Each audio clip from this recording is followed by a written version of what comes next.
Ganito pa lang ang aking munting tindahan na isang linggo hindi ako nakapamili mga kasari at tingnan nyo naman yung aking mga biskwit, ilang piraso na lang natira. At dito naman sa aking mga chichirya mga kasari, ilang piraso na lang na malalaki ang natira dyan at tingnan nyo naman, grabe talaga mga kasari at talagang malinis talaga at maliwanag na nga ito aking tindahan. Iniis ko na talaga na isang linggo hindi talaga ako nakapamili mga kasari dahil nga talaga yung binta ko dito sa aking tindahan ay inipon ko nga dahil nga maghahakot nga ako dun sa Pure Gold. At halos nga lagi ako sinasabihan ng aking mga kumari dito mga kapitbahay, mga suki at itong mga bata na mga kasari dahil nga wala na talagang laman daw yung aking tindahan. Pangit talaga tingnan pala pag wala talagang mga chichirya at itong mga biskuit mga kasari, walang kabuhay-buhay talaga ang tindahan. Wala talagang ka-display-display mga kasari at tingnan nyo naman yung aking mga chocolate, ilang piraso na lang at itong mga Milo at gatas mga kasari at itong lalong-lalo na itong kape ay talagang maliwanag na talaga at wala na nga nakasampay, ilang piraso na lang ang nakasampay dito sa aking sampayan mga kasari pero tiniis ko na talaga mga kasari dahil isang linggo lang naman.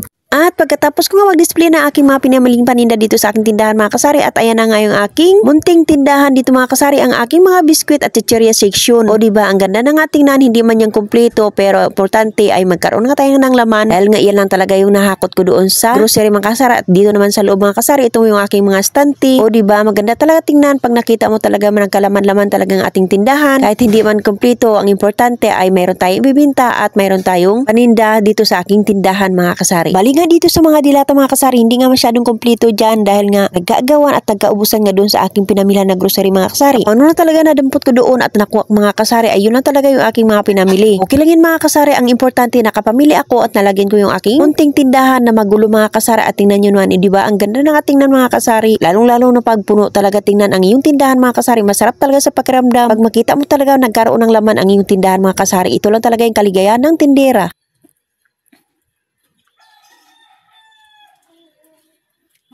Hindi ka makita ang video sila. Sino?